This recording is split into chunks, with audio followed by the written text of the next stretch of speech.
ദേവാലയങ്ങൾ പ്രാർത്ഥനാഭരിതമാക്കി വിശ്വാസ സമൂഹം. കർദിനാളായി നിയുക്തനായ ശേഷം ആദ്യമായി തിരുവനന്തപുരത്തെത്തിയ Mar George Jacob Koovakkad PMG Lourdes Forane പള്ളിയിലെ തിരുപ്പിറവി കർമ്മങ്ങൾക്ക് നേതൃത്വം നൽകി. പാളയം സെന്റ് ജോസഫ് കത്തീഡ്രലിലെ തിരുക്കർമ്മങ്ങൾക്ക് ലത്തീൻ അതിരൂപത ആർച്ച് ബിഷപ്പ് ഡോക്ടർ തോമസ് ചേനറ്റോ മുഖ്യ കാർമ്മികത്വം വഹിച്ചു.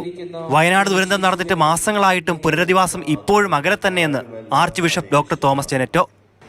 ഉരുൾപൊട്ടൽ ദുരന്തത്തിൽ യുവ മാതാപിതാക്കളുടെ 3 ആൺകുട്ടികൾ മക്കൾ അവർക്ക് ആ ദുരന്തത്തിൽ നഷ്ടപ്പെട്ടു.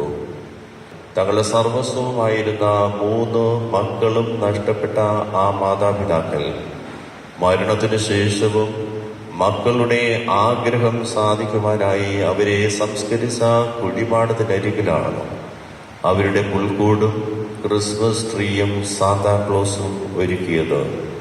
അണയാത്ത വാത്സല്യത്തിന്റെ അടയാളമായിരുന്നു അത്.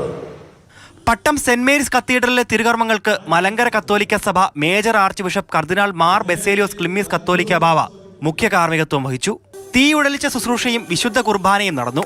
തിരുപ്പിറവി ദിനാഘോഷത്തിന്റെ ഭാഗമായി ദേവാലയങ്ങളിൽ ഇന്നും പ്രത്യേക ശുശ്രൂഷകൾ നടക്കും. മാതൃഭൂമി ന്യൂസ്, തിരുവനന്തപുരം.